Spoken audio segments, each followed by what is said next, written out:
Hey everyone, it's Mike Andes, and you're listening to the Business Bootcamp Podcast. Today, we're going to be talking about the 3 different ways you can lead your organization and how you can allow the culture to dictate what goes on without you having to take force physically or having to use positional authority. Before we get into today's show, though, a big thank you to the sponsor of today's show, which is Gusto.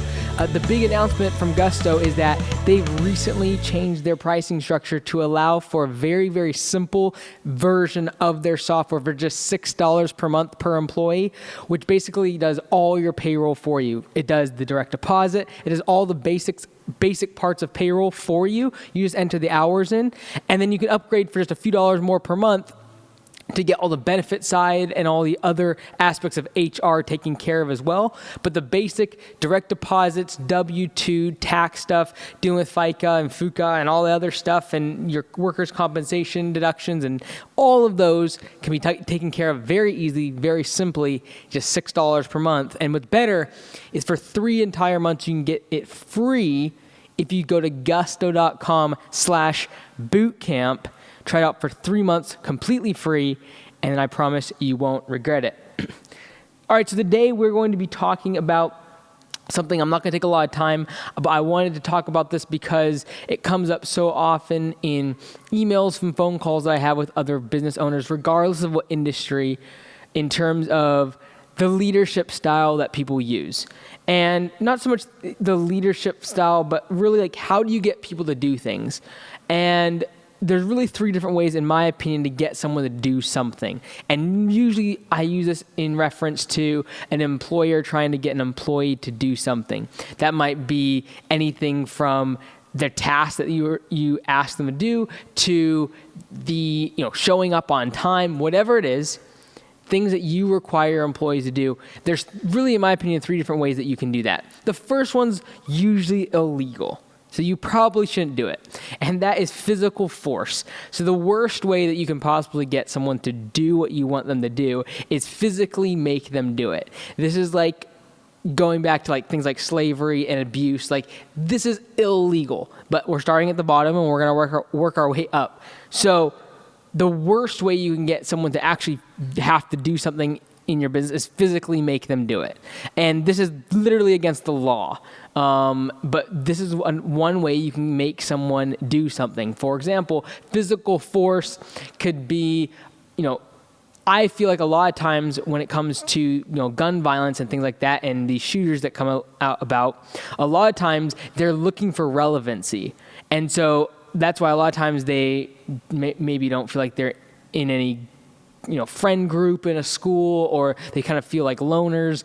And instantly when they pull a gun out, they become very relevant to everyone around them just by doing that action. And so what they're using is physical force to get people to do what they want. In other words, usually in that scenario, they're wanting people to pay attention to them. They're wanting to be relevant to the situation. They want to be relevant to the group of individuals. And the way they do that is using physical force by pulling a gun out.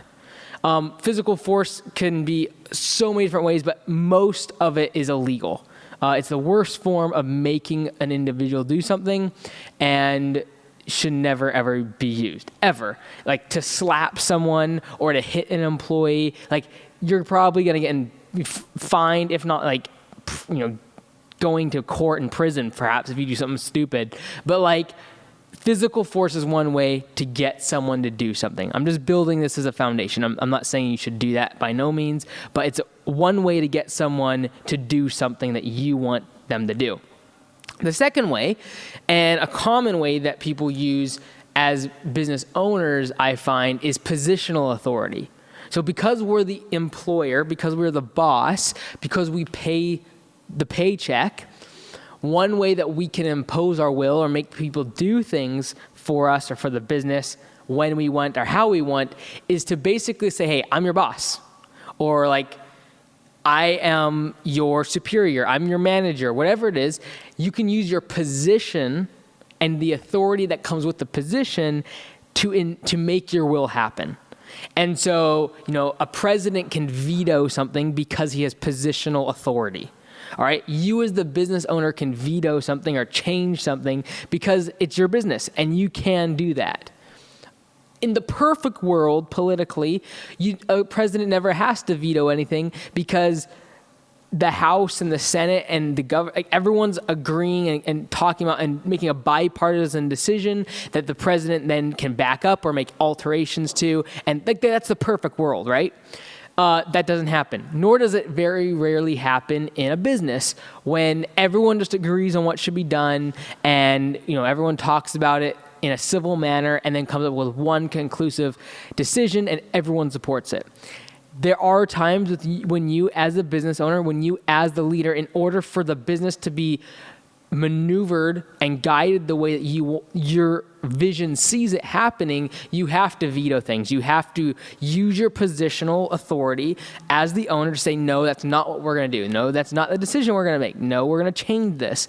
And you use your positional authority to make those things happen. Because if you were the bottom guy on the totem pole, no one would listen to you. But because you have positional authority, because you signed the check on their paycheck, because you own the business and have the greatest stake of equity in that company, you thereby have positional authority. So this is what many people will resort to when they want to get something done. And that is when an employee asks, well, why do I need to do that? Or I don't agree with that. And someone resorts back to positional authority by saying, I'm your boss, do your job. Or I'm your manager, just do what I said to do. And so one way to lead people, one way to get them to do what you want them to do is to have positional authority over them. And for most of you listening, you're managers or business owners, and you have positional authority. And there's going to be times you have to utilize that to make decisions, to make executive decisions when you need a certain decision to align with the goals and mission that you want that business to achieve. I'm not saying that positional authority should never be used, but I don't feel it's the highest form of leadership in your organization. I do feel there's a third better way. But I want to talk about positional authority a little bit more, and there are some really positive aspects of positional authority. If you're an entrepreneur and you have a goal and you have a vision of where you want your business to go, you can use positional authority to make sure that you don't get your business and the people that you're employing don't get distracted. They don't go in different directions. They don't do other things that don't align with the goal, the vision, the direction that you're wanting to take the company. So positional authority is not fully negative. However, I feel like a lot of people will have lack in leadership ability, and I'm including myself, like I do this sometimes too. I feel like there's actually a lack in leadership skills or ability to reason with other people about why you're doing something within the business. And because of that, you resort back, you're like, you know what, this isn't working. I can't explain why. I don't have enough evidence. I don't really want to listen to people because I can't necessarily put my finger on why we're doing this. I don't really know. You don't have enough information, or you don't feel strongly enough in one direction, but you step back and use positional authority to dictate what happens simply because you don't want to hear other people's opinion, or you don't value their opinion, or you simply just want to make a statement sometimes on a personal level to another individual to remind them that you have positional authority over them. And that when you say something, you can override, you can veto them simply because you have positional authority. All right? So the third and final way to lead individuals, to get employees to do what you want them to do, to get people to show up on time, to abide by the rules and the policies that you've outlined in your handbook or in your code of conduct for your company. The third way, the best way I feel, is cultural pressure.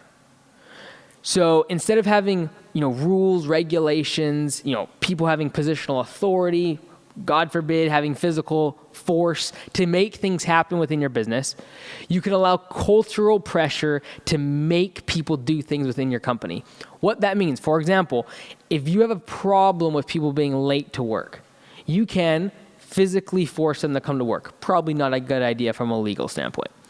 You could also use positional authority and say, I'm your boss, show up on time or else I'm going to fire you. Or third, you could not have positional authority and utilize that. What you could do is have cultural pressure, where the pressure within the organization, the culture that's been built, will put pressure on that individual if they do not conform their actions to the cultural code that has been agreed upon by all parties within the organization. So what does that mean? How do you get this cultural pressure? First of all, how you hire. So I'm going to talk about the three things, okay? Number one, lead by example. We'll get to the hiring part in just a second. So there's three different ways to have cultural pressure, create this cultural pressure within your organization. And I do not feel like culture, and this is something I need to define better and haven't done so well at, is that culture and like employer friendship and things like, it's not this fuzzy thing in my opinion. Like, it's pressure. Right? There's a reason I call this cultural pressure, because it's actually pushing people and it's actually pushing them out of their comfort zone, and it's not allowing them just to do whatever they want. That's not great team culture. That's not great company culture. That's not good for business. It's definitely not sustainable through a recession. Like, there's got to be pressure. In order to get something to move, you have to create pressure. In order to make a business go forward, in order for a movement to happen, there has to be pressure.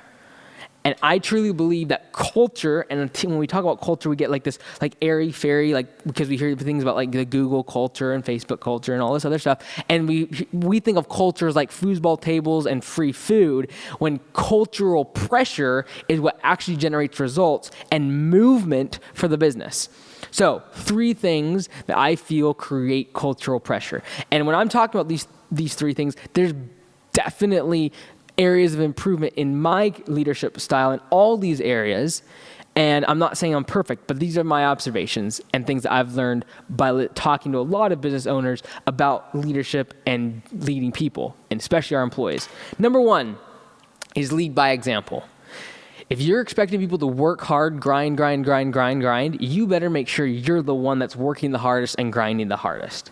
I am amazed by the amount of business owners that expect their employees to work 50, 60 hours a week and show up early and leave late, and yet they struggle to get there by 10 o'clock. They're taking every Friday off. They're leaving for 2 and 3 weeks on vacation 4 or 5 times a year. Like, if that's the standard you're making, that's fine. Like, if you decide that family balance, and time with your family a lot, balance, and when you get sick, you take a whole week off over a flu that lasts 24 hours. Like, if that's the kind of culture you want to create, that's fine, but don't have a double standard and think that you, because you're the owner, can have one standard, and that your people, the people you're hiring, your employees, are somehow going to be held to some higher standard. If you are the highest standard, and so if you have a low standard, there's a really good chance you're not going to be able to get other people for a sustained period of time to have a standard that's higher than you. If you want them to show up on time, but you can't show up on time, good luck trying to enforce any sort of policy or having a culture that enforces and puts pressure on people to actually show up to work on time. All right. If you're wanting people to do anything within your organization, leading by example is the number one way to ensure that there's the culture that is created around your team as the business grows, that the pressure to get people to conform to your standard, you better make sure like that is going to happen. The culture of a business generally tends to digress or move towards the standards of the founder, especially in a small business. The standards of work ethic and timeliness and quality and professionalism and customer service generally tend to ebb and move towards the standards of the founder. And so if you, the founder, have a really bad time with timeliness or professionalism or speaking with customers in a professional manner, there's a really good chance you need to get another individual to handle that within your organization, to train other people, your employees, on that area, because if not, if left untended to, your weakness will show up in the way that your employees treat your customers. Their standards will eventually erode to the way your standards are. So number 1 is lead by example. Number 2, way to create cultural pressure in a positive direction in the way that you want employees to conform their actions to. Number 2 is that firing dictates culture. Firing dictates culture, and firing dictates standards. You can talk all you want about showing up on time. You can talk all you want about working hard. But if you're not going to fire based upon those things, it's empty words. It's actually just hot air. And if you're going to say that you want people to get along and be nice and respect each other, but you're not willing to fire someone fast because they don't abide by that cultural standard, there is absolutely no way the culture is going to create a pressure that pushes other things that are not within that pressure. So when you talk about like osmosis, and you can go like from a chemical standpoint, you look at pressure, like air pressure and things, like air travels to the place of least pressure, all right? If you want individuals that can handle the pressure within your organization, if you build the pressure up within your organization, and I don't mean like pressure like anxiety and like all of that, I'm talking about like pressure. Your culture develops a certain level of pressure. It will push out people that can't handle the pressure. The same way that air travels to a place of less pressure, individuals want to go to an area of less pressure unless they accept the pressure that you've built within your culture, and they say, this is where I want to be. These are the common themes. These are the common goals, ambitions. These are the things that I stand for, and I want to uphold within this culture, and I want to enforce upon other people that are in this organization. And they abide and they decide to stay within that pressure. It'll push other people out. It'll push other people that can't handle the pressure, that can't handle the standards, that can't handle, and again, when I say pressure, I'm not talking about like pressure, you generating pressure on your people, making them work harder or anything. I'm talking about the pressure that the culture creates that will push out other individuals, other ideas that will not abide by the cultural standards. Okay, so firing though is the best way to dictate your culture and the standards. And people always ask me, how do you create team culture? And I always say one thing: fire people, because who you fire will dictate what should not be done within your organization. We fired someone on their second day simply because they didn't introduce themselves to another team member who was their project manager on a job, and decided that they could just jump in a piece of equipment and just go for it without introducing or talking to, or not even introducing themselves to the project manager, and just hopping on a big piece of equipment and going for it because they wanted to. They had no idea what they were doing, and they had no respect to the project manager, and then wanted to get off right at 8 hours when they could have just pushed through with the rest of the team for 30 minutes. Fired. I didn't even have to see it. I didn't have to talk to people. I just fired them. Because that's not our culture. We're gonna try to uphold each other. We're gonna try to stand behind each other. If we got pushed through for 30 more minutes to help the rest of the team, we're gonna do that. Bailing out at 8 hours because you wanted to get home and you're cold does not help the entire team.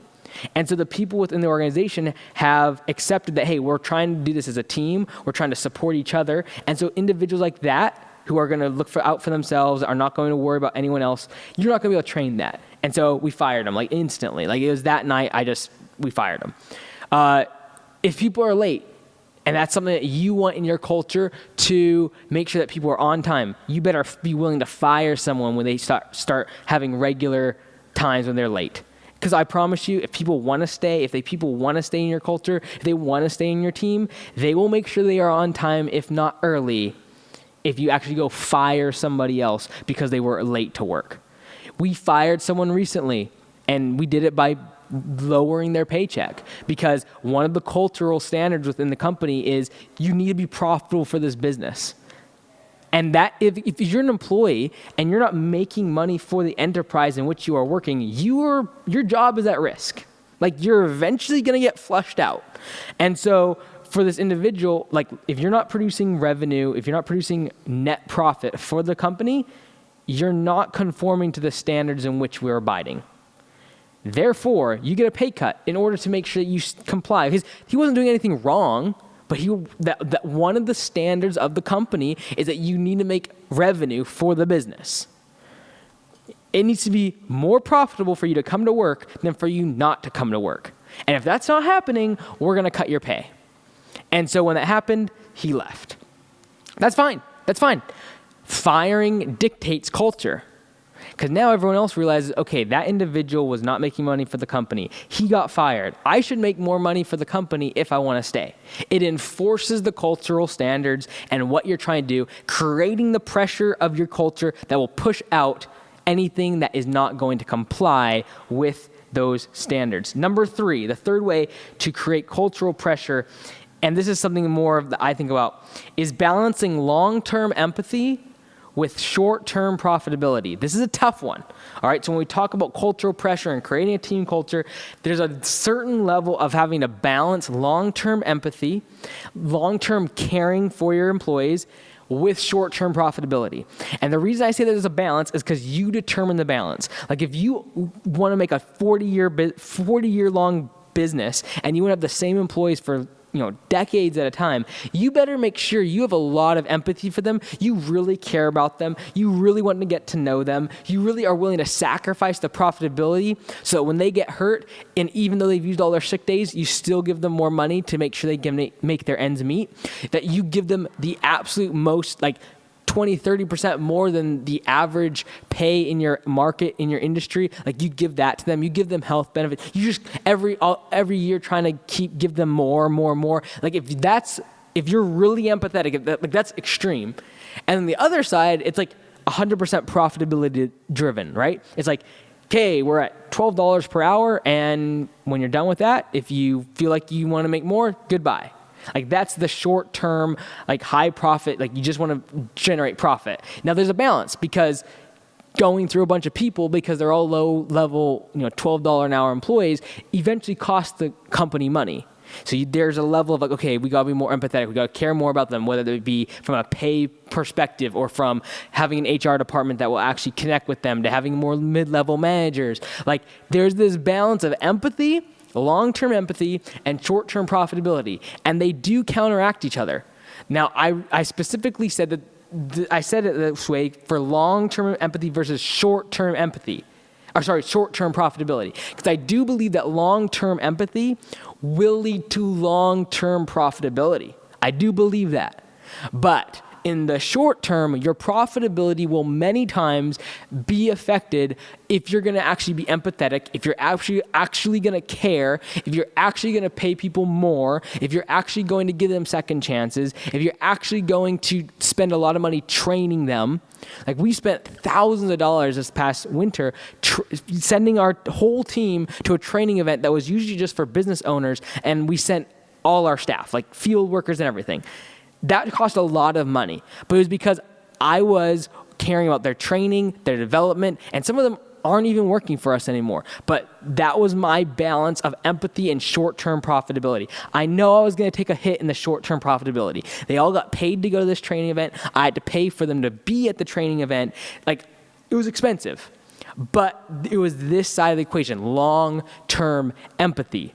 All right, so I talked today about the 3 different styles of leadership, 3 different ways to get people to do what you want within your business. Number 1, physical force. Don't do it. It's usually illegal. You're going to get in trouble. Number 2, positional authority. Use it as little as often and don't abuse it.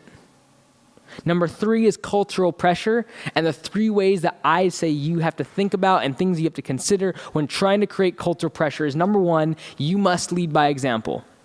Whether it be your uniform, the time you show up, how hard you work, you have to lead by example, but in whatever action you are trying to implement and make people conform to. Number 2, firing dictates your culture, and it dictates the standards or the level of pressure within your culture. Number 3 is that there is a balance between long-term empathy and caring about your employees and then short-term profitability, and you have to determine what that balance is.